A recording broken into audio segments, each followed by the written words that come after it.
the season premiere of the Terry Collins Show, presented by Tunnel the Towers, supporting America's greatest heroes. Donate just $11 per month by going to t2t.org. That's T2T.org. I'm John Arezzi, and joining me once again is the former manager of the New York Mets, back for this very special first official show of the new season, Mr. Terry Collins. Terry, welcome back for another season. John, it's good to be back. It's good to see you, and we're going to kick this off to a pretty exciting start today. Oh, yes, we are. We did our season preview last week, but this week, Jerry Seinfeld is joining us. Can't do better than that. Cannot do better than that. No, it started where he follows you on your social media, and then there was a post about a bobblehead with you and Howie in, and he said, "This is $1 million idea." I was like, that's Jerry Seinfeld, like, we're, commenting on this. And so I just like, "Hey, Jerry, this is John. I work with Terry Collins. Would you ever want to come on the show?" And then 10 minutes later, he was like, "Absolutely." And then he hooked me up with the PR, and then we've been working on it. So it happened.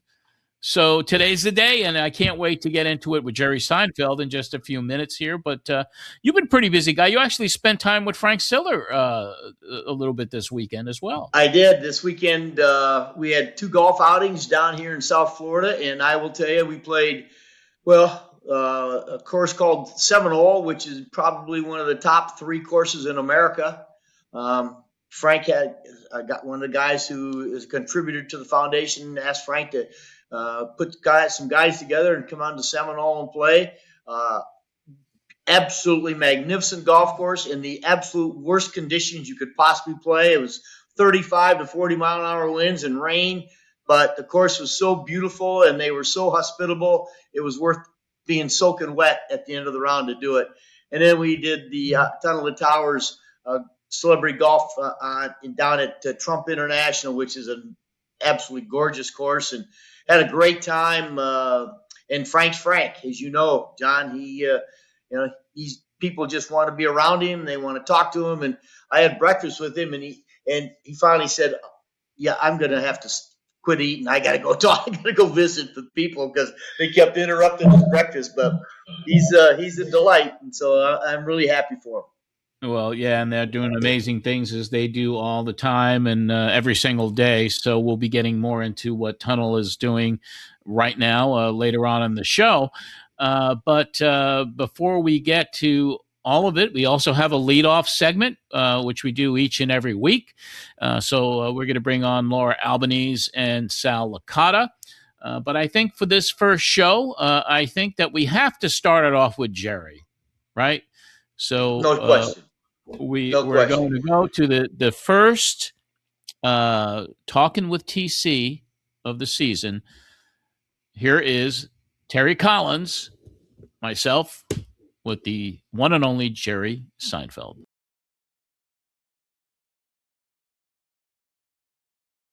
On today's Season 3 premiere of the Terry Collins Show, we bring on one of the biggest names in entertainment, and he is one of the biggest diehard Met fans there is. Currently on tour nationally, the man whose show, Seinfeld, remains one of the most iconic programs in television history. Let's welcome to a very special Talkin' with TC, Mr. Jerry Seinfeld. Jerry, pleasure to meet you here, and thank you for joining us. Thank you, John. Thank you, Terry. Great to be here. How you doing, Terry? I'm doing fine, Jerry. I'm doing great. Thanks for coming on. This is very special. I go back to when I was managing the Mets, and I got to meet you that one day in spring training, and I was dying to have you come out on the field the next day, but I know you were a busy man, but that would have been a lot of fun. I remember, and I even remember your sunburn from that day, Terry. I don't know if you remember. I get them a lot, Jerry. I get them a lot, I'm in that sun all the time. So yeah. You're in New York now? I'm in Long Island now. Oh, wow. Okay. Well, I guess I want to start off by saying, tell me how you became a Mets fan. I mean, New York guy and I'm the Yankee tradition. I'm born in Brooklyn, and then the folks moved out to Long Island when we were little kids. And yeah, there was Yankees and there was Mets, and I used to watch them both. And there was just something about the Mets. I mean, you were talking the 60s now. There was something about the Mets, the names, the colors, the attitude, there was something goofy about it. And just kind of, I'm an offbeat guy, and I don't like the straight ahead world. I like the comedy. I mean, I live in the comedy world, so, and the Mets just seemed to be more fun, and they were new, and I loved Mr. Met, and I have a crazy story. Let me. I got a call. Someone was doing a book on Joan Payson, who was one of the original owners of the Mets in the '60s. If you don't mind me launching into a story here. No, go. It's a pretty amazing story.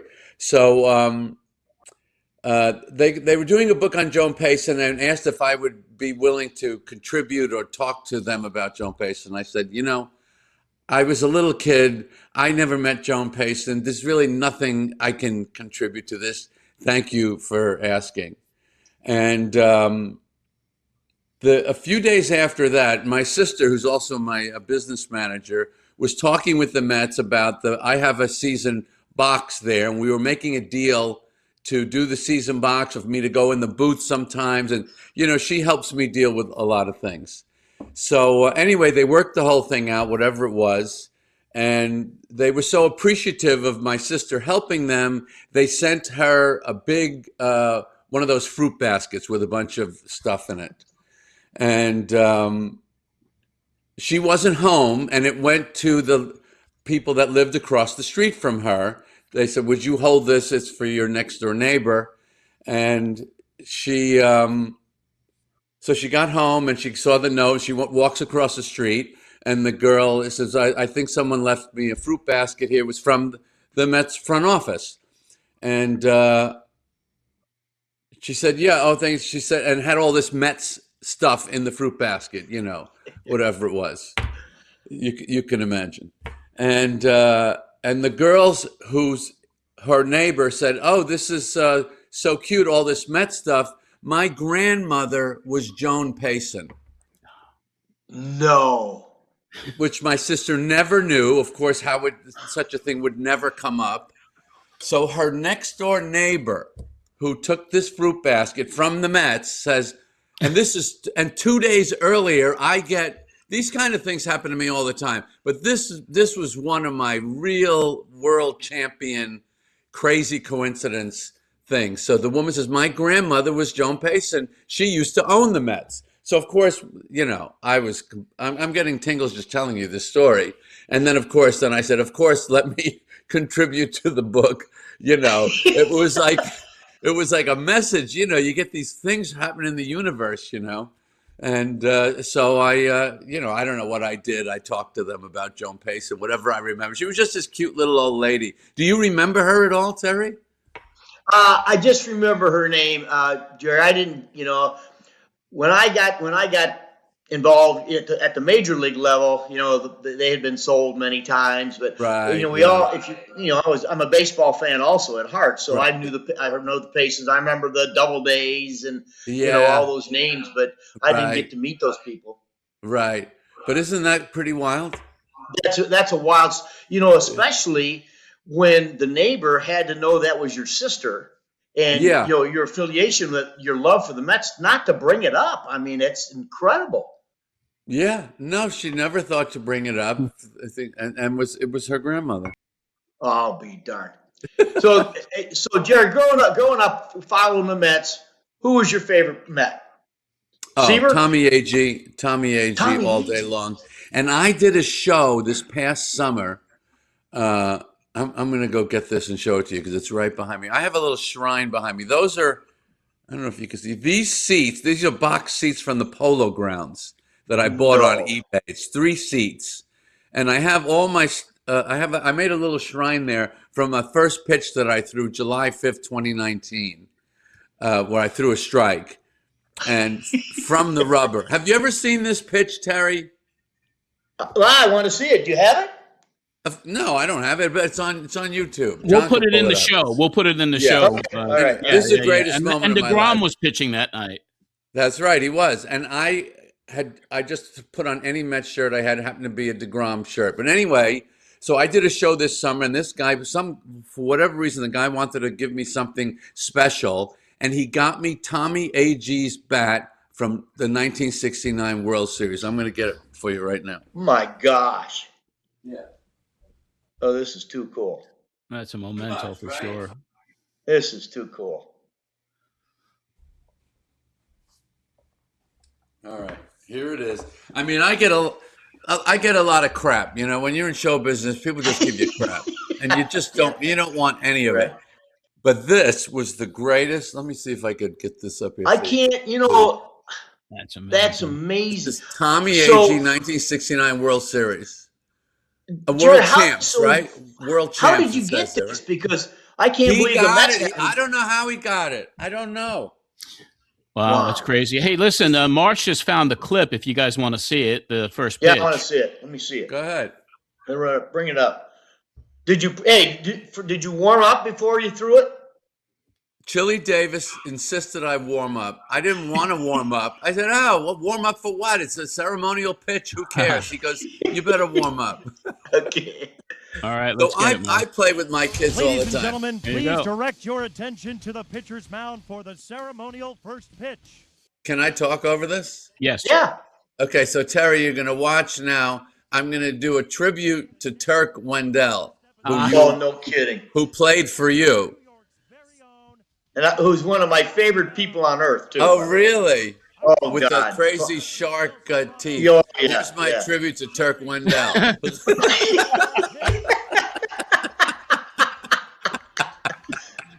Now watch this pitch. From the rubber, sidearm, bingo. Right there.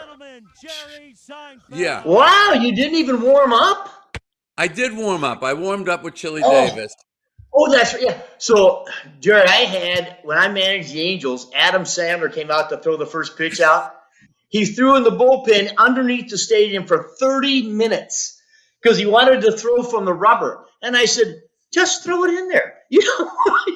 There's nobody's in the batter's box. Just toss it in there. No, I'm going to throw it from a rubber. He warmed up for 30 minutes to throw it. Wow. So that's why I wanted to know if you. How did he do? Okay, well, it wasn't as good as that one. I've looked at a lot of them. Now in that clip, I'm 65 years old. I'm 72 now. 65-year-old guy in the non-athlete category, which is my category. I have searched Jared, many first pitches. George Bush's is one of the most famous. After September 11th. Yeah. Yeah, that was a great one. Under tremendous pressure, but number one, he was an athlete, and number two, I think it was a little high. I don't know if it was a strike. And now today we could appeal that. We could ABS it. Yeah. Yeah, was it a strike or not? Let's appeal it. Let's see if we can delay the ceremony a little longer. So yeah. What's your feeling, Terry? What do you think about ABS? Well, Jared, I'm a real believer in people. I'm a real believer that the game is played by people. And we're none of us are perfect. And so we used to get, which we got every month. We got all of the data that they had on umpires. And you knew, these guys are 95% right. I mean, they're calling 200, 400 pitches a night. Wow. And so to take that away, and I know Bobby Valentine totally disagrees with me, but I just think, gosh almighty, I was watching the other day. I was watching the replay the other day, last night. Pete Alonso's up. I don't know if you probably didn't see it, but Pete Alonso's up last night in the game. He's got a 2-2 count, and he takes a fastball right down the middle. I mean, right down the middle for strike three. And I'm thinking, okay, now if that ball's on the edge, does he swing at it? I mean, is he looking inside? Did he takes the pitch down? I mean, so there's a human mistake right there. He's not going to get criticized for it. I mean, nobody says anything. So an umpire who, now what happened years ago with the Braves and that pitching staff when the strike zone was like this big, wide. That's Oh, really? That's a little off the charts. Yeah. But to every to do it 3 times, and now you can see now you got to pick your spot when you want to do it. So do you want to do it if it's 3-2 to lead off the inning? Yeah, maybe. But middle of the game, close call. Oh, that's out of the zone or that's in the zone. I'm sorry. I just think the game needs. How do you feel about instant replay? How about the replay challenges? Are you in favor of that? Well, I still think they should speed it up, but I think there's a spot for that a little bit. But Jerry, if you're going to do that, I know, I understand, but because I would be fine if they had none of it. I'd be fine. I would be too. Tough. It's tough in today's world with television. Right. We're watching the game. We see the box. And that box is good. That box is changing. How can that box be the same for Aaron Judge as it is for Jose Altuve? Can't be. Well, it's not. But the thing, they've done a lot of talk about those two guys, and I think they say that the box is 6 inches different. 6 inches different. The guy's 2 feet taller. How could it be 6 inches? I know it. And they talk about the letters. Where are the letters? I mean, the letters are. It's really weird. I don't know. How did they come up with this? I'll tell you the one rule, Jerry, that I can't watch, that runner at second base in the 10th inning. I can't watch that. Oh, really? I had breakfast with Sandy Koufax about 3 months ago. Wow. And we're talking, and I asked Sandy, I said, how would you, he pitches 9 innings. So here he goes out. He's pitched 9 innings. He's thrown, 140 pitches. He's got 17 strikeouts. The guy he struck out 4 times is now standing at second base as the winning run. This guy hasn't put the ball in play yet, and he's now standing at second base. and Sandy said, I'll tell you what I'd do, Terry. He said, I'm going to walk the next guy intentionally. Yeah. Then I'm going to get a double play. Then I'm going to strike the last guy out. And I'm going to tip my hat and say, I'm seeing you later. Said, yeah, you can do it, Sandy. You can do that, yeah. Yeah, I don't like the look of it either, but it's kind of like the tiebreaker in tennis, whatever they call that. They're just trying to wrap up the game. They think, it's just, I wouldn't mind getting rid of that too. I would get rid of that. I don't like the free runner. It looks weird. What's he doing out there? How do you get out there? Yeah, and who gets a lot of these guys, if you hear the stories, Jerry, you should hear the stories of the players today about why they don't bunt. You know why they don't bunt? No. Because it takes away from their exit velocity, which takes away from their WAR, that WAR category. So now really? when you go in and negotiate your next contract, one of the things they look at is your WAR. Well, if you do some of these little things, your WAR is subtracted. Stealing bases.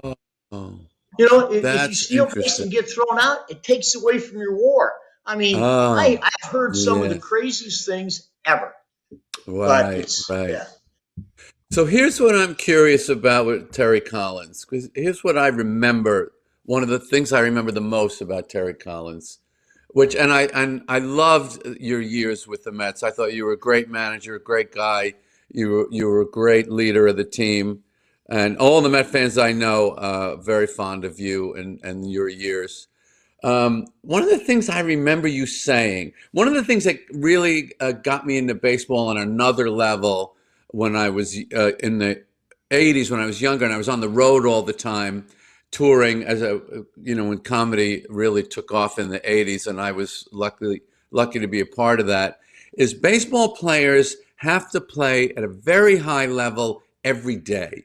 And it's a very similar kind of lifestyle to stand-up comedy. In stand-up comedy, you're going out, you're going to do an hour live show pretty much every day. So it's a similar kind of life, and you're traveling a lot. You're expected to be at a very high level. It's a live show, and it takes a focus and an energy. And I remember you saying all the time, people would ask you questions about, the game that was just played, and you would often say in these interviews, well, my job is to get these guys ready to play tomorrow. That was, you focused on that was your job. Make sure these guys are ready to play tomorrow, which I think is a big part of probably being a Major League Baseball player, because it's hard to get ready. You've got, 23 or 22 hours to get ready, and you would Right. do that. But I always wonder, what was that? What do you do? What when you want to get your team ready? Because you do see teams come out and they don't look ready to play.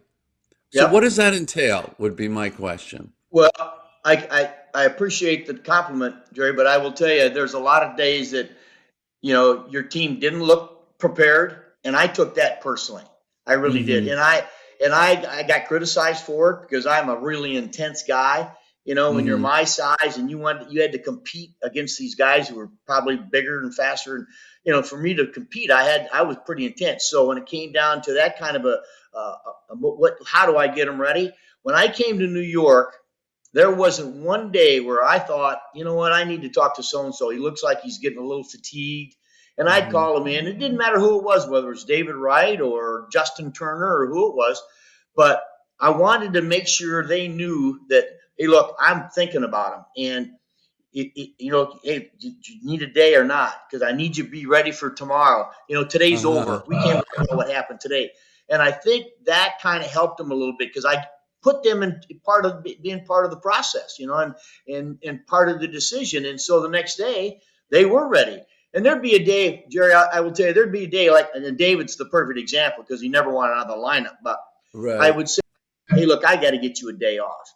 And he'd say, what day you thinking? I'd say, how about Thursday? And he said, well, let's talk after Wednesday night. Because if he got 4 hits, he's not coming out, But what you got on the night that he knows he's off tomorrow, their effort is off the charts. Because they're going to rest the next day. Oh, I Off the see. charts. And so, and then you try to do the same thing with, your with your relief pitchers. I'd go to a guy before the game and I'd say, you got one hitter tonight.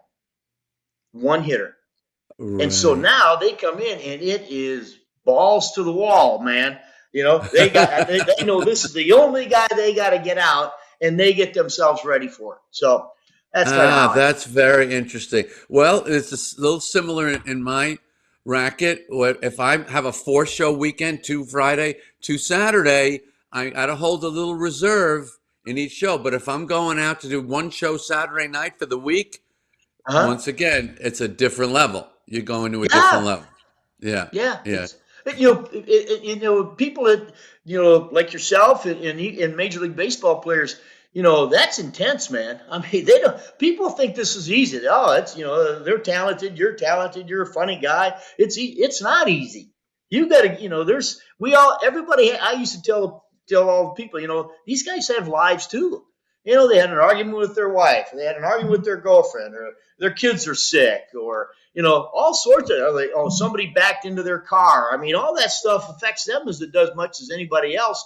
And so for me, that's the part of the job of the manager and the coaches, to make sure those guys, when that game starts, they're ready, as ready as you could get them for that day. So, okay. That's fantastic. And let me just say, in either of these professions, having a life is a complete waste of time. You should not have a life. You don't need a life. Get rid of your life would be my first advice to anybody going into either of these two worlds. Can we talk about Juan Soto's success stealing bases last year with the Mets? What was that first base coach doing? And I can't believe he's not there anymore. What was his name again, John? Antoine Richardson. Antoine Richardson. He's with the Braves now. Yeah, he's with the Braves. First of all, I cannot believe he's not there anymore. How did he do that? And what was he doing? Well, again, Jerry, there's data.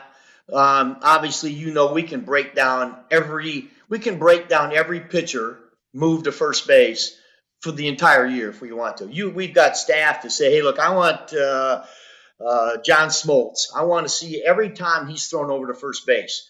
And now with all of the camera angles, you've got all sorts of data. And so, but now when you only can throw over 2 times per hitter, right?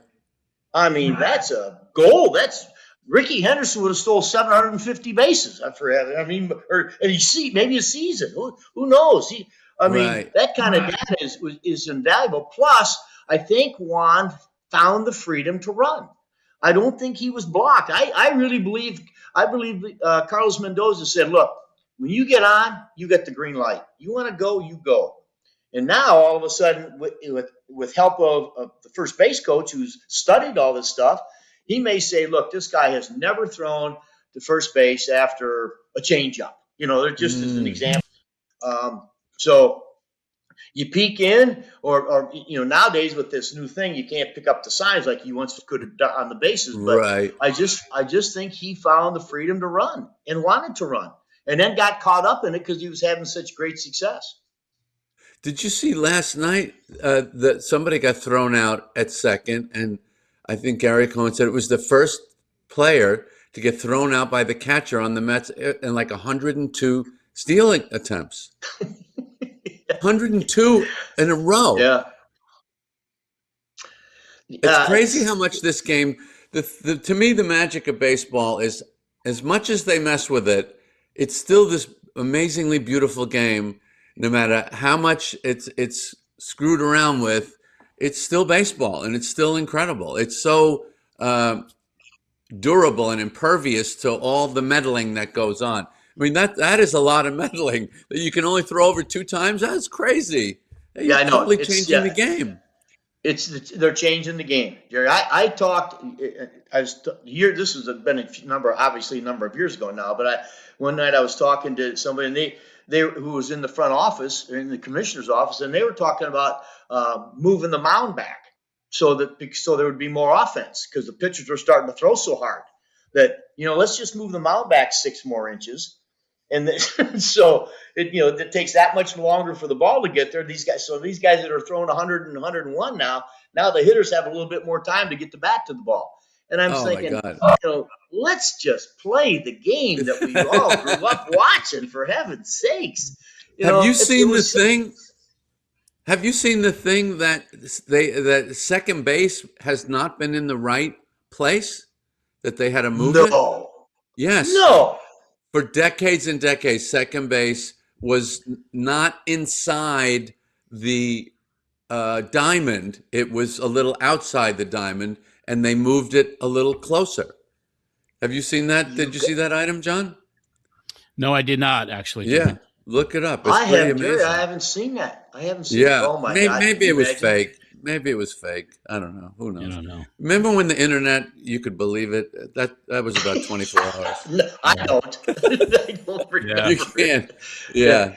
No, forget that. Yeah, I know. We only have I tell all the sports writers for years. I used to tell them. I said, "Oh, that's right. You wrote it, so it's true." I mean, yeah. Yeah, guys. I know we only have a couple more minutes here. So, first of all, Jerry, I appreciate your time, but I do have a question for you. Out of all the games that you went to over the course of your lifetime and all the teams that you saw, is there any particular game that stands out to you, iconic game? You probably went to so many, and which was your favorite Mets team of all time? Well, my favorite Mets team is the 69 World Series team, obviously. Not obviously. I mean, I loved 86 too, but Game 6, 86. Game 6. Were you there? I was there for 6 too. and 7. I was in the top section.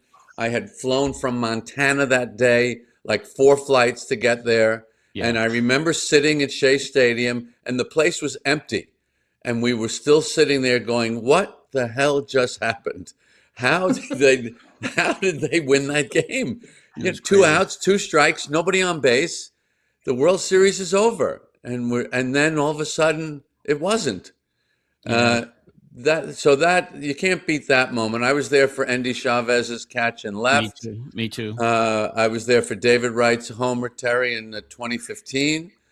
But a million great memories. I do not complain ever about how long it's been, because having a team like this and that you can follow and it becomes a part of your life is such a great gift. all my kids are into it. And I explained to them, you have a companion now for the rest of your life that is just there for you. It's like a dog. You need a dog and you need a baseball team. And that's pretty much all there is to life. That is true. We do want to thank you for your time, Terry. This has been amazing. But there is somebody in the waiting room that we do our next segment, right? Oh. So we do this leadoff segment. It's somebody that you might have spent a little time with down in Port Saint Lucie. So why don't we say hello to Mr. Sal Licata? Hi, Jerry.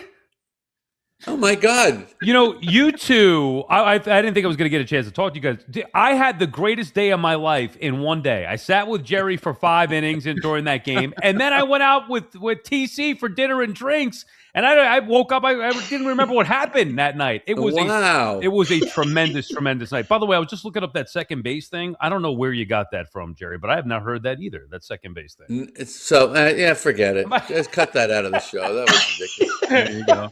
Listen, Sal, we're going to wrap up with Jerry, but I saw you in the waiting room. I wanted you guys to say hello to each other. I know that was a special day for you, and we'll get you on with Laura Albanese in just a second. Thank you. Yeah, and by the way, John, you started that whole thing because Jerry, it was John that was like, oh, Jerry started following me on Instagram, and we're going to get him on this. Terry. He followed Terry and commented on a bobblehead post, and I was like, look at this. That then fed off my insecurities where I was like, well, what the hell's going on here? I know. Terry Collins. Sal, I saw that show, and I was like, oh, my God. No, the guy's heartbroken. I said, I just had a conversation with him, and I didn't bring it up to you, of course. No. And then I'm at spring training. I'm at that game on Sunday, and then I see a picture of you and Jerry sitting sitting together. I'm like, there you go. His dream has come true. It was great. We had a great time with Jerry and his friends. It was great. Everything happens for a reason. Thank you.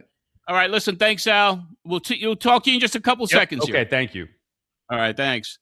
And Jerry, I want to thank you so very much. I know you're on tour across the country. Go to jerryseinfeld.com. You're actually coming to the town I live in, Franklin, Tennessee, in May the 8th. Oh, okay. All right. So I know you played T-Pack here before, but Franklin, I don't know if you ever visited Franklin, Tennessee. It's a beautiful little town. I can't wait to see it. I've been here 26 years, but thank you so much. You're Terry, so welcome. It's been amazing. Jerry, it's been amazing. Thanks, John. Thanks, Terry. Jerry, I really appreciate you coming on. It was great to see you again. And I gotta if I have somebody dig up that jersey I had made for you that year in spring training when I thought you were coming out. I gotta find that jersey again. So yeah. I'm sure it's around somewhere. I'm sure it is too. Well, thanks for being on and travel safe. Okay, you too. Thanks, guys. Terry, I tell you, I kept pinching myself. The conversation I had with Jerry, it was fabulous to have him on, and so appreciative that he was able to join us today. And you guys really got into the baseball talk, which was cool. Well, this is a thrill. I mean, to have him come on the show, but you could tell, we could have talked for quite a while. I mean, he's a true baseball fan. Yes. True Mets fan besides being a baseball fan, but it starts with the fact that he loves the game, and it was very fun to have him on. And I really do wish that I could have brought him out and got him when I was down there and got him on the field. He'd have had a ball hanging with the players because our players have as much respect for him as he does for them, and he showed it on the interview. So I really, really thank Jerry for coming on today. Yeah, definitely. A very diehard Met fan and has been since the 1960s. So he goes way back, and him showing us that from Tommy Agee from the '69 World Series that was very, very cool. And before we get to that leadoff, let's give you an update on the great work our presenting sponsor, the Tunnel to Towers Foundation, is doing each and every day. This April, the Tunnel to Towers Foundation is breaking ground on 2 new veterans villages. One is in Jacksonville, Florida. That'll take place April the 9th. The other is on Long Island on April the 17th. In March, there was a groundbreaking for a veterans village in Charlotte. Combined, the 3 facilities will provide permanent housing for nearly 300 veterans. Tunnel to Towers is committed to eradicating veteran homelessness. The foundation has already provided more than 17,000 vets with housing. You can join them on their mission to do good by going to t2t.org. Early this year, Tunnel to Towers unveiled a new program, Every Child, helped by a foundation's Gold Star Family Home Program, Fallen First Responder Home Program, or Smart Home Program, can go to college for free. By the end of this year, T2T will have delivered 2,000 mortgage-free homes. That means the children in all of those families will have their futures transformed. They're eligible for those college scholarships. But this doesn't happen without you. The foundation relies on donors to give $11 a month at t2t.org. And in order to keep its promise to never forget 9/11, Tunnel to Towers is undertaking an historic Steel Across America tour. The foundation will be bringing an artifact from the World Trade Center on a trip from New York to California and back. This massive 16,000-pound steel beam was recovered from the original World Trade Center site. The tour will allow people across the country to see history up close. Your $11 a month will allow Tunnel to Towers to continue to do good. For more information, go to t2t.org. That's T, the number 2T.org. And we're going to be back with our leadoff with Laura Albanese, Sal Licata, and of course, Terry Collins, right after this word from the radio voice of the New York Mets and Hall of Famer Howie Rose on behalf of Tunnel to Towers. My wife and I are very proud to donate to Tunnel to Towers. It's remarkable to me that in the years since its inception, they've been able to provide so much. The commitment that they've made to not forget and to embrace those who have been affected but are in many cases thriving today because of what Tunnel to Towers has done for them. It's so transcendent of $11 a month.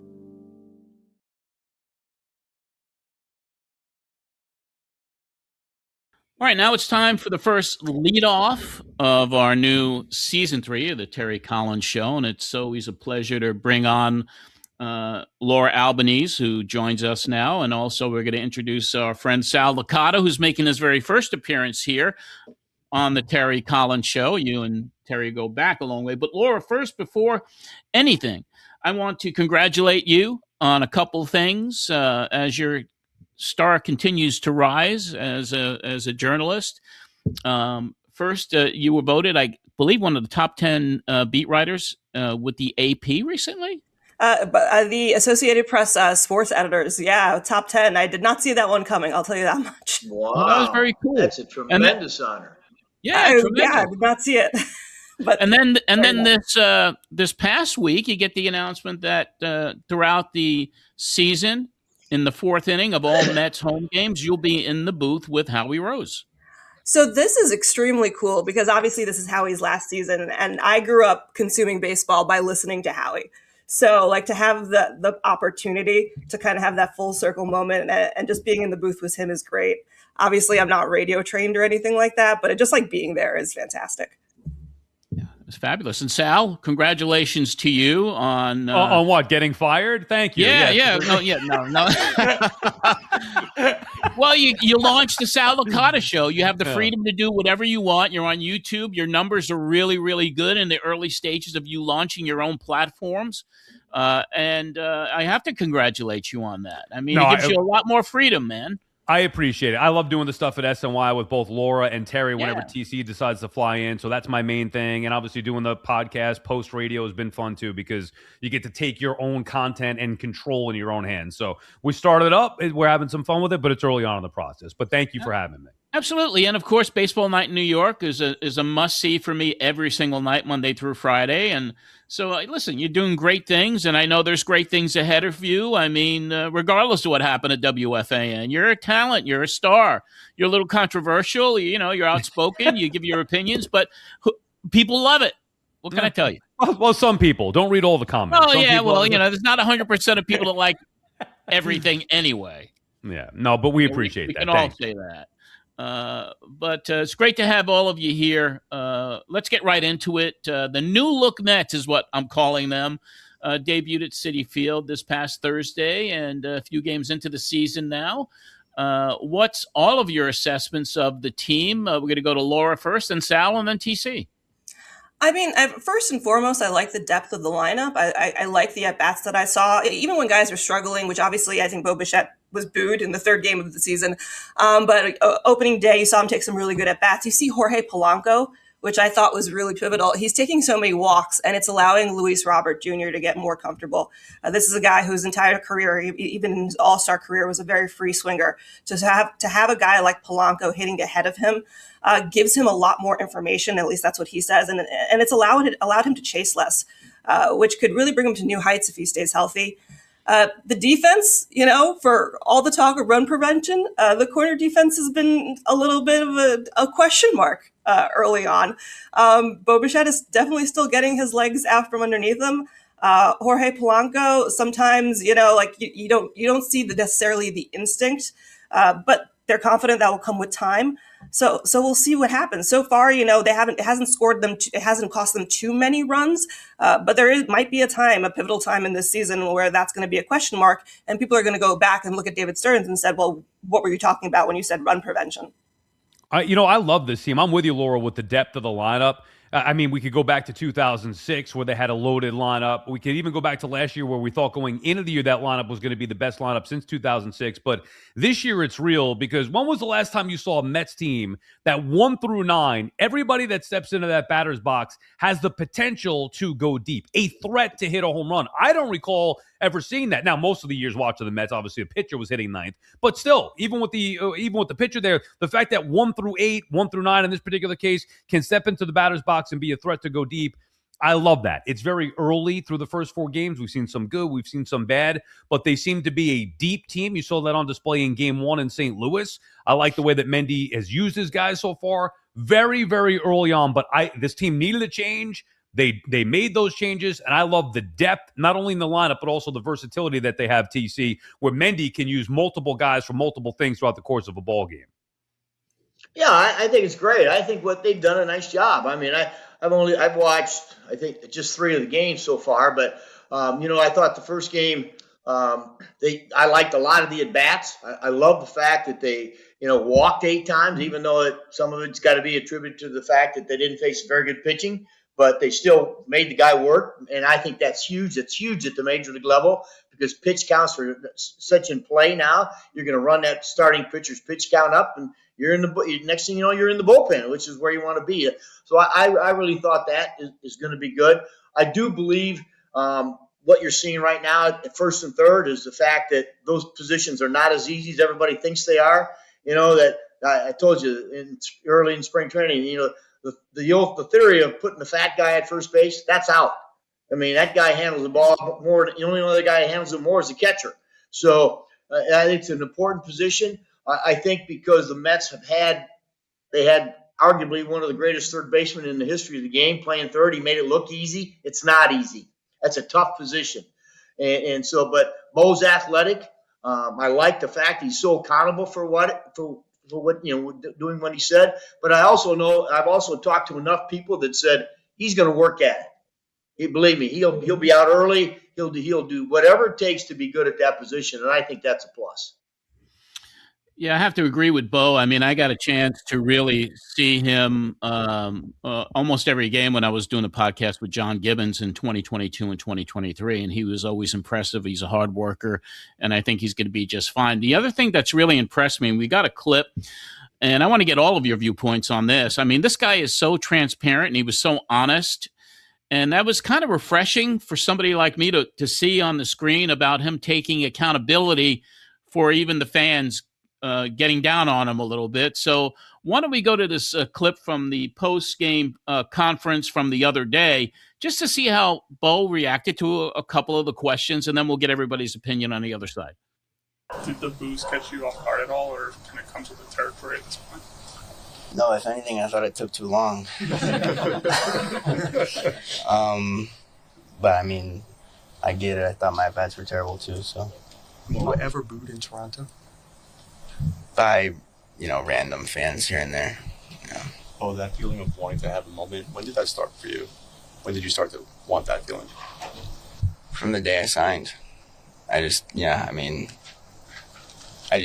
I didn't anticipate it affecting the way I would play. So, but like I said, I'll figure it out and get back in the moment. Does getting on the road at all help with that maybe? Maybe, but I got to figure out a hit here anyway. So.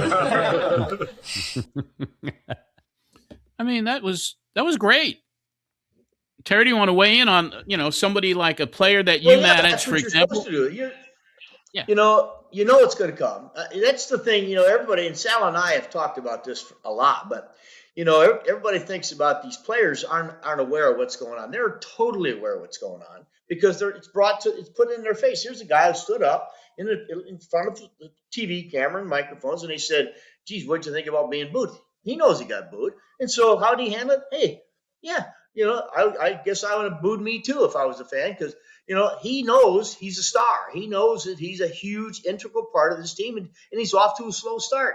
Well, guess what? Welcome to the club. The guy on the other side of town, he's off to a little bit of a slow start too.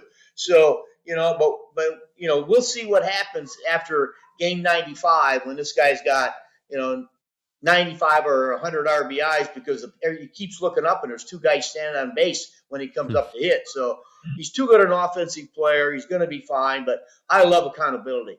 And he made a little fun of it. He knows it's going to come. But I'll tell you what, deep inside, it's not that funny when when you're thinking about it yourself.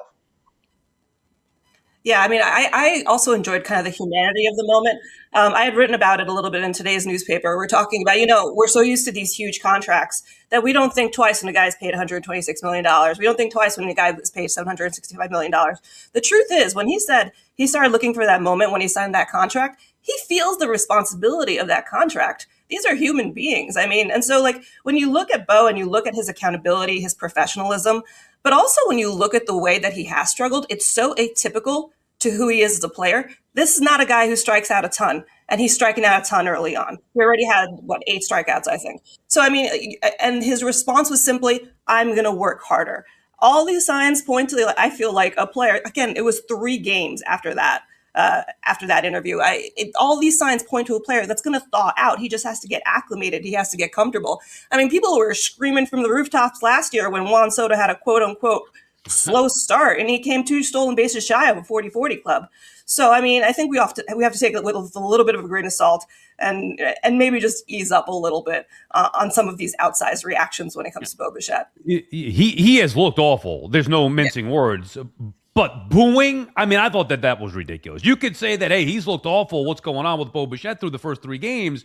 But it's 3 games. The fact that they would boo him is ridiculous. Although I will say that the best thing that could have ever happened was this, because the way he handled it, he's going to get cheered now louder probably than any other Met the rest of the way. The majority of fans did not boo him. It was a few fans that felt the need to boo him on that 3rd game of the year. And because he handled it so well and took accountability, that's all that we want. You diffuse the situation where it could have gotten ugly had he answered that question in a different way and then snowballed the wrong direction. So I think it's ridiculous that he's been booed. He has looked awful, but I think it's ultimately going to be the best thing because he's going to drive in, as TC said, a bunch of runs this year. He's a professional. He's been accountable. This is not a situation where you have to worry about this guy being a bust.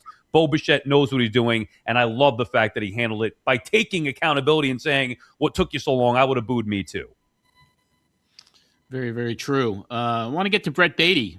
He played first base on Sunday. I think he came in late in the game yesterday. And he's going to be a major factor on this team because of his versatility. I mean, from the outfield to DH to first base. For me personally, I love what I've seen so far for him at first, and I love his athleticism and what he's bringing to the team, his enthusiasm. Jorge Polanco has got a little bit of an issue right now with an Achilles problem a little bit. What are your opinions on that first base situation? Should Baty be getting more playing time at first base and maybe Polanco doing more DHing? But give us your opinion on Baty and what he's going to bring to the team this year. Let's start this time with Sal, then Laura and TC. I like Baty, but I like him as a platoon guy. I don't want him at first base all the time. Matter of fact, I like Polanco at first base. I know I might be in the minority here through 3 games, and I know he's dealing with the Achilles. People are thinking, oh, Polanco's already starting to be the bulk DH because he looked a little shaky. No, he's DHing because he's got the Achilles issue. He's been fine at first base to me. He's a confident big leaguer who is athletic. That's what I want there. He's got to take some time to learn the position, but I don't think Baty's some stud defensively. So I like Baty, but his role should be a little right, a little first, a little maybe third base, a little DH. Baty's going to be that utility guy. Polanco should be the everyday or the majority of time first baseman. I still have not given up on that. Yeah, I do prefer Baty in that super utility role because we saw, yesterday. So you have Luis Robert Jr. pinch running late in the game, and then you're able to slot Robert into center field, move Benj over to right field, and then have Baty go to first base. This gives Carlos Mendoza so many options when he's trying to play the matchups, and I think that's a fantastic thing. And I think the one thing that Baty learned last year, and I had actually spoken to him a little bit about it over the last couple of months, is this idea of not having your defense translate over to your offense, which is obviously can be an issue. So for a guy like Baty, who I think has learned to compartmentalize more and also looks more confident at the plate, and honestly, frankly, just more confident in the clubhouse and interacting with other people, I think he has what it takes. He has the mental makeup to do that super utility role, because people also devalue that. I think sometimes the idea that it's not easy to adjust your brain like that on the fly and be able to go, okay, now I'm an infielder, now I'm an outfield, now my instincts have to change from one inning to the next. And he's shown an ability to do that, and I think that's really impressive. Yeah, guys, I will tell you, when you're talking about backup players, you pick your spots to use them. But one of the things you do when you put them in there, you want them to produce some runs. You pick that guy out that this guy's going to have some success. I watched it for years with Lloyd McClendon. Justin Turner did it when he was with the Mets and before he became an everyday guy. But you picked your spots. To have that super utility, super guy that is such a good defender. Yeah, it's great up the middle, but in those corner spots, they got to pick some spots where he's going to do some damage. And I think a key is going to be the kid who has none, Vientos. This guy, before going into last year, you'd have thought this guy was going to be an all-star, and he's going to be a guy. I think they have got to start getting some playing time, because down the road he may be a guy that becomes very valuable for him. Well, I agree. Vientos has only been at bat once, got a hit. But I hope they find some more playing time for him. Touching upon the bullpen, has looked really good so far. And what I like about Devin WIlliams in the limited time I've seen him, he goes about his business. It's not that exuberant, walk in. Like, no one's going to ever surpass Edwin Diaz when it comes to an entrance into a ball game. But something about Devin, I think over the last couple of seasons, because some of the mishaps he's had with the Yankees in the beginning, and even, giving up the home run to Pete a couple of years ago. But I have a feeling that this guy's going to be really good in that closer role this year. I'd like to get your opinions on Devin and what you've seen. And of course, Laura, you've talked to him. So give us your outlook on what this closer role means to the Mets this year, and how Williams is going to handle it. You look at last year, and people like to point to last year, understandably so, but for a while, this guy was one of the best closers in the game, and you're really seeing why. He does have that poise. He's very understated, yeah. I like the idea that he's adding a cutter to his repertoire just to kind of change looks up a little bit and make that change up even more potent. I think he can play in New York, and I know that that's a weird thing to say, but the fact of the matter is that after he started getting booed, and after he lost his closer role with the Yankees, he actually got progressively better. This is a guy who can work on himself, who takes it seriously and can handle the pressure. And I always thought it was very, very impressive that he could choose to go absolutely anywhere else, and he decided to stay in the city that absolutely lambasted him for months on end. I think that takes a lot of gumption. And in addition to that, I just like how the bullpen in general is being constructed around him. Luke Weaver before that, Brooks Raley, who for me was the unsung hero of last year, really showing himself to be still that guy. And then maybe a guy that you wouldn't think about, like Tobias Myers, who can come in and eat innings, which is so pivotal, because that long man, that was really what they were missing in the second half of last year. I think Williams is better than Edwin Diaz. He was better before last year. than Diaz. You mentioned it, Laura, with the numbers. The thing I like, and Diaz, I'm not trying to knock Diaz here, but Devin Williams, numbers-wise, prior to last year, was as good a closer as there is in the game. So you can make an argument he was better than Diaz. Diaz, we've seen so many inconsistencies, although when he figured it out in 2022, he was as good a closer as the Mets have ever had, really right next to TC's guy, Jerry Seinfeld, in 2015 and even 2016. But Diaz, when he comes into a game, his release point is off. His motion is all over the place. With Williams, there's consistency there. When he is on, it is a breeze to watch. That game in St. Louis for his first save on Monday night, that was an impressive performance with that nasty airbender, that changeup. So I feel like Williams is at least more reliable and consistent, if not as dominant as Diaz was. And I think that there's something to be said about that, not to mention all the stuff Laura said about responding and rebounding from a situation that went wrong in New York. When you're able to bounce back through that, handle adversity, and come out the other end successful and willingly sign up to be here again, I think Devin Williams was an underrated pickup for the Mets, and I think he's going to be even better than most people thought this year.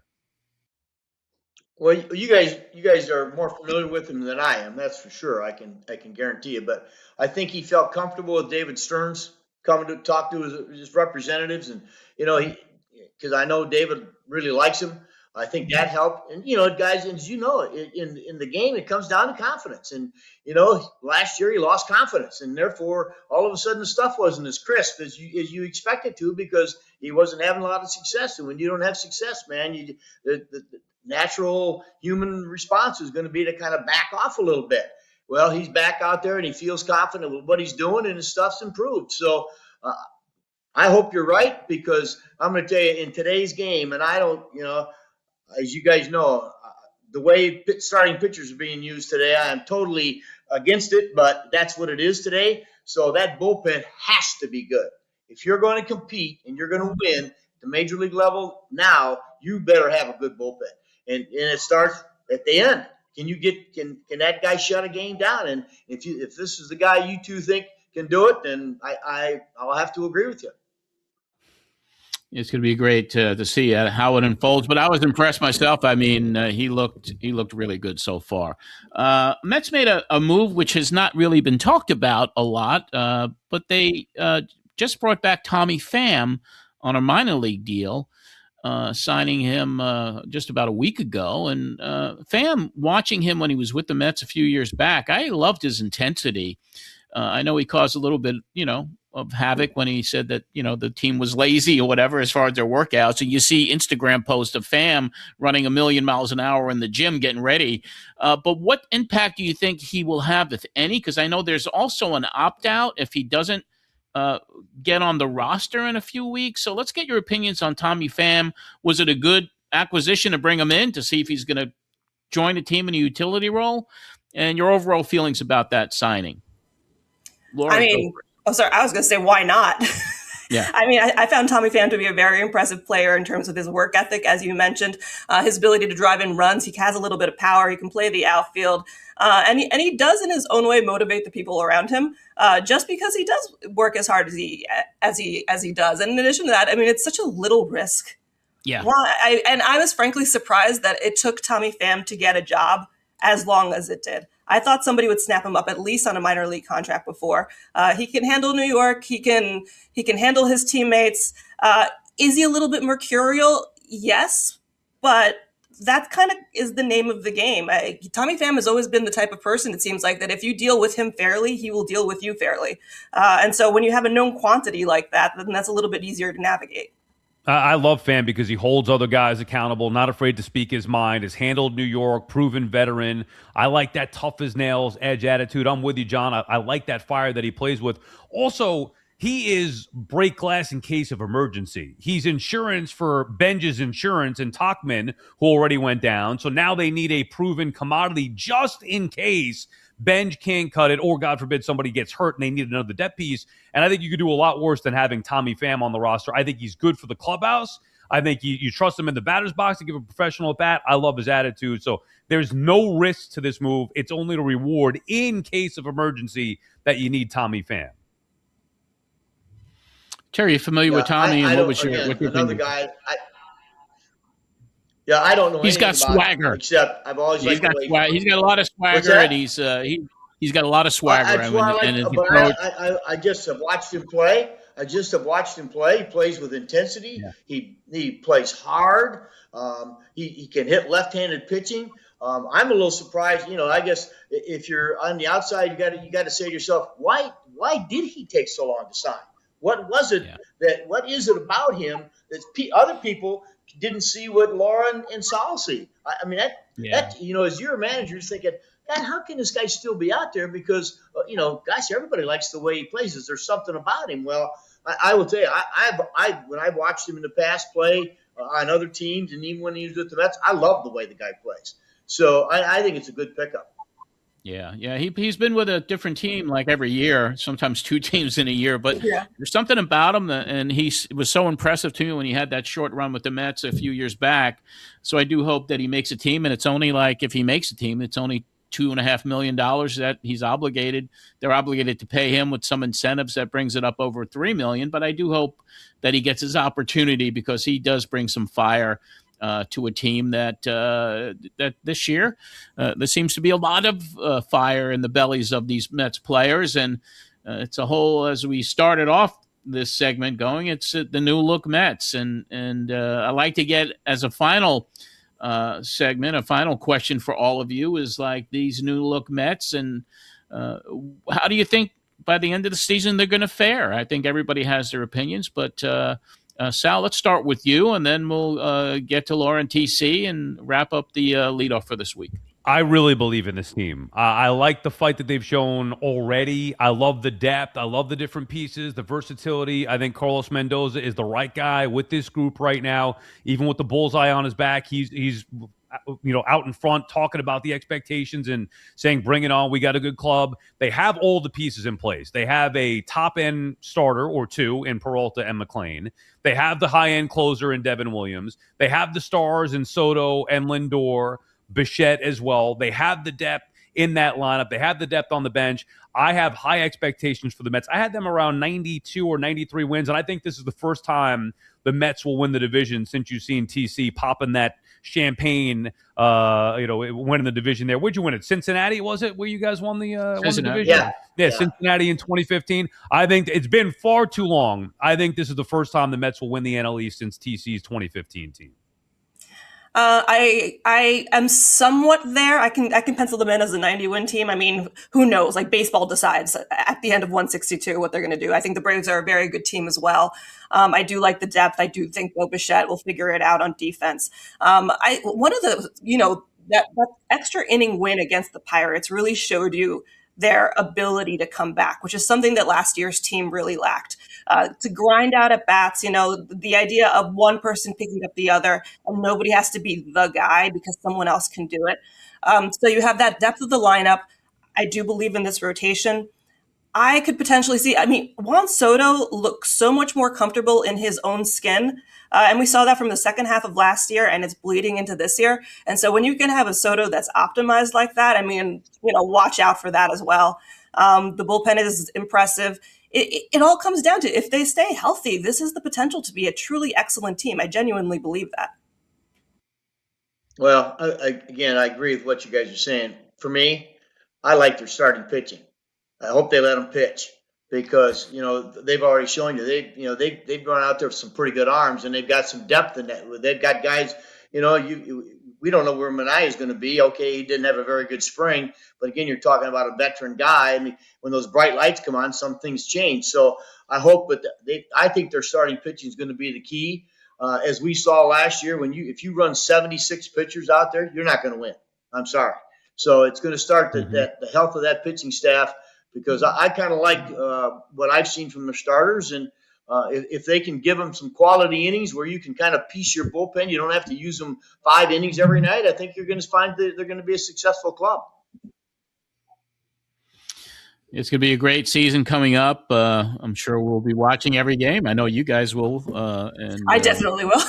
I know you will for sure. Before we let both of you go, and Terry will not.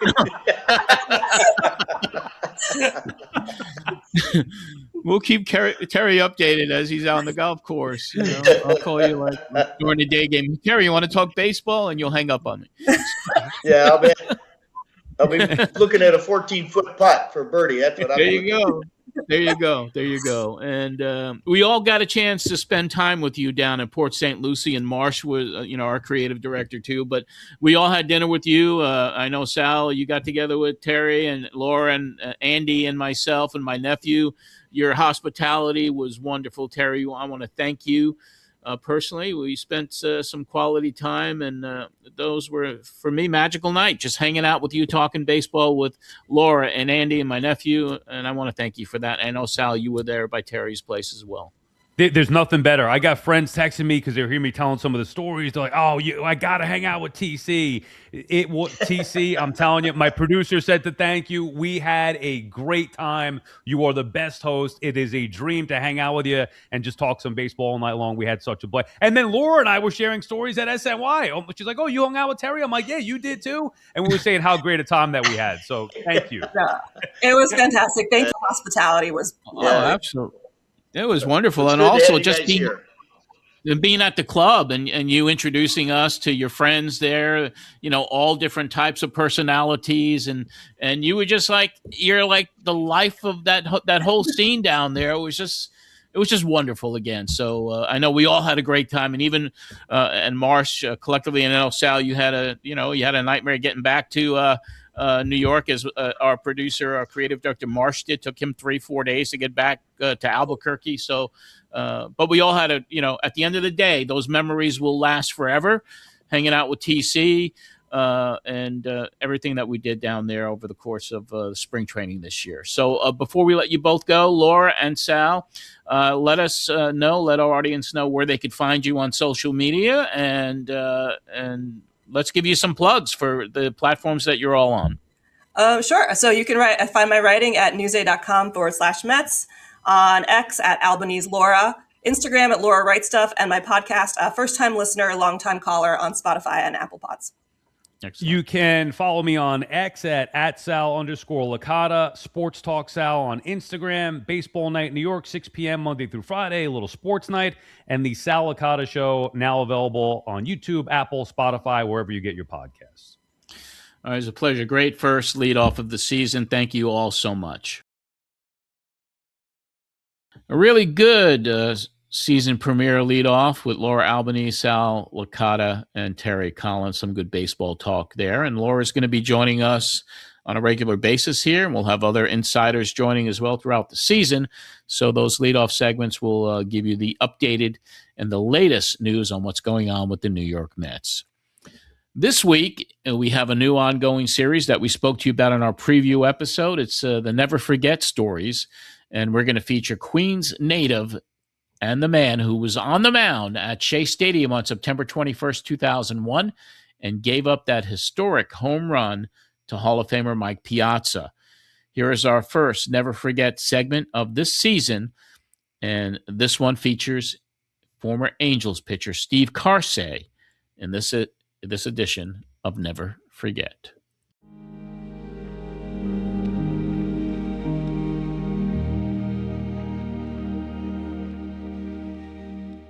I grew up in New York City. I grew up in Queens, about 6 miles or so, in a small little town called College Point, just outside of Flushing. If you go to certain areas, you can look straight across the water, and at that time, see Shea Stadium. I grew up in the shadows of that ballpark and went to many games, especially in the prime years of the New York Mets in the 80s and when they were a very good team. In 2001, the first game back in Shea Stadium, we're winning this game 2-1. We're in the 8th inning, and I got to go out there and I got to compete my tail off and help my team win this game. I knew the situation at hand. I knew Mike was on deck. Obviously, we all know what type of player Mike Piazza is and what he's done over his career, Hall of Famer. I told myself I just gotta make quality pitches to this guy and see if I can get him out and try to get out of this inning. Strike one, outer half, down and away, get ahead 0-1, try to make the same pitch, leave the ball a little bit more over the plate, and then Mike takes a good swing and hits the ball out of the ballpark. And for a split second, as soon as he hit the ball, one, I knew it was a home run. I knew it was gone. But this place erupted like I've never heard a stadium erupt before. And besides the home run and how mad I was at giving up the lead, there was this comfort of knowing that the people in the stands were taking away from what they maybe have been thinking about, for the last 10 days or so. And there was this joyous eruption of the fans in the stadium.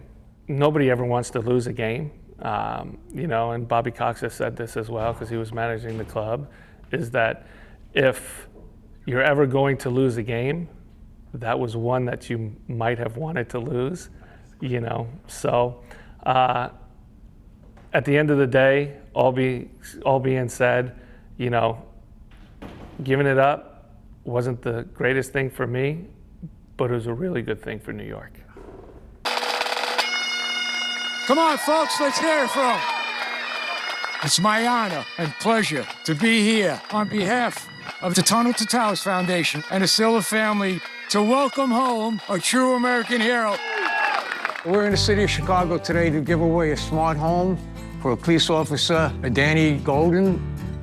Danny stepped up while he was off duty. He was trying to break up a fight in a bar, and somebody shot him. He's paralyzed from the waist down.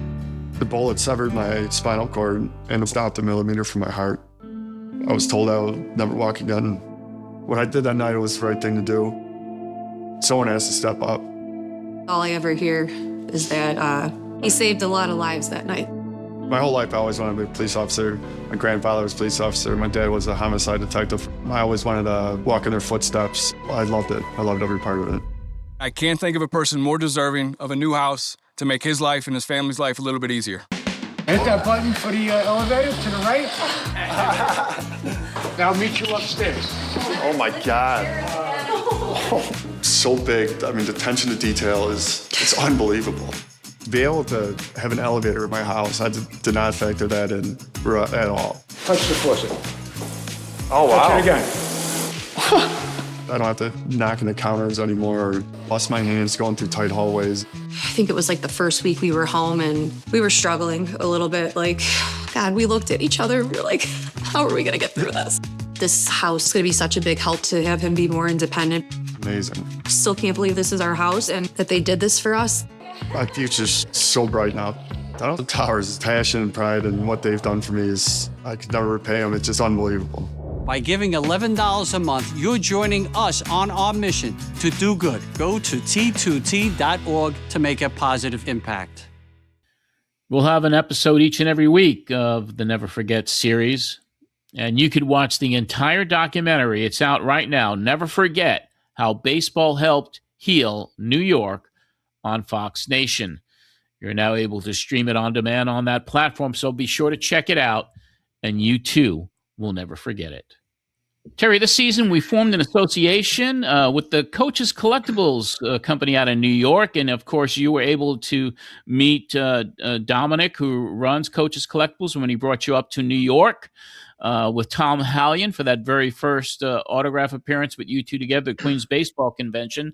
So we are welcoming him as part of our program, and we're going to do this thing called Coach's Corner each and every week, where we highlight some memorabilia.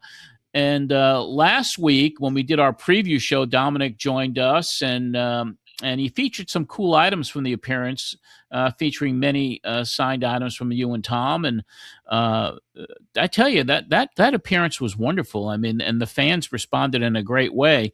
So, Marsh, why don't we pull up a couple of the pictures with Terry and Tom first and foremost. Like, there you guys are signing. And it was so innovative. You know, you had the baseball with the inscriptions, asking the jackpot, and you got to give us a shot. And the photos, and even the original tickets from that game, which are so rare to come by, and you guys signed them as well. So Dominic from Collectibles Corner is here. And also, Terry, what we're doing each and every week, which is so amazing on his part, is he's giving back. You know, so any sales that are generated through his his announcements here on the Terry Collins Show, 10% are going back to T, which I thought was a really good very gesture. cool. And that's so Dominic. That's just who he is.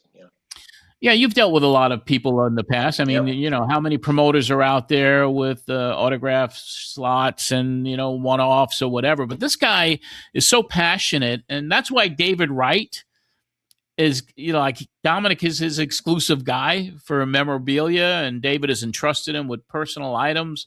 He works with Jose Reyes and Doc Gooden and most of the 86 Mets. So we're so happy to have him here with us. And we're going to feature on this week's show, just in honor of the appearance with Jerry Seinfeld. Marsh, if you could pull up that graphic for a second. Dominic has come up with a couple of very cool items. And there's an autograph photo of Jerry in that out there of Keith Hernandez in that episode that he appeared on Seinfeld. And he's got an autographed baseball there with Keith saying, "Nice game, pretty boy." And then Roger McDowell, second spitter. This is his second spitter. So both Hernandez and McDowell signed that baseball, and you can get it at coachescollectiblesnewyork.com. So, and once again, 10% of all the sales go to Tunnel to Tower, so it's a wonderful thing. So we welcome him this year, Terry, to the Collectors Corner, and he'll be bringing on some members of the 86 Mets with us. So we'll get an opportunity as the show progresses this season to do some cool stuff with him. Terry, this is going to wrap up our show this week, and it's always great to be back. And I look forward to this entire season with you, and it's going to be a lot of fun. And thank you once again for doing this. You bet, John. This might be, and we've had some great shows in the first 2 years, but this one is right near the top. Yeah, I would put it in that category as well. And before we do head out today, we want to remind you to check out Amazing Conversations with your friend and mine, Jay Horowitz. It's a New York Mets podcast by the foremost Mets historian, and Jay brings on guests from all eras of Mets history. And this week is very special, TC, because you did a podcast with Jay a few weeks back with Stephen Siller Jr., whose dad was lost on 9/11, and that was the reason that Tunnel to Towers exists. And Jay did a podcast with both of you promoting the documentary Never Forget How Baseball Helped New York Heal, which is actually streaming right now on Fox Nation. So that was a good thing for you to do that podcast with Stephen, and for Jay to have you guys on. Well, it's a pleasure. And it's streaming right now. So go to Jay's social media or go to YouTube. Amazing Conversations with Jay Horowitz. This week's episode featuring Terry Collins and Stephen Siller Jr. And you can subscribe to the Terry Collins Show on your favorite podcast platform. We'll give you more information on that each and every week. Terry, once again, pleasure to have you here. Have a great week, my friend. Thanks, John. Thanks. It was a lot of fun today. Looking forward to the next one. All righty. We'll see you all next week.